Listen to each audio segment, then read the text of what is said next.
Today I'd like to introduce you to the Quick Access Toolbar, which is located at the top left of the screen. The idea of the Quick Access Toolbar is to make life a little bit more convenient, just by saving time navigating through the ribbon, just for the desired function.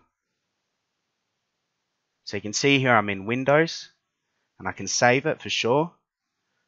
Let's say I wanted to open the language pair and hit Project, then have to do it that way.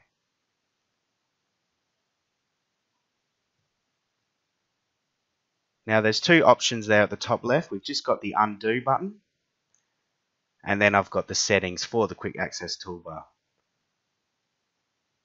You can see here you've got Customize the toolbar, Reset it, or place it below the ribbon, and of course minimize it if you don't really enjoy it.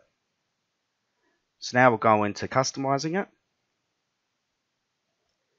Now you can see here it already brings you into the correct menu, so you don't have to click around too much. Just go to your desired commands tab and choose what function you would like. Today I'm just going to add a few more, such as the language pair.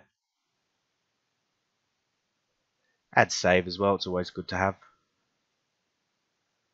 Import, and another good one is always rapid entry, but I'll cover that at a later topic. So I'll add just a few of them in for now.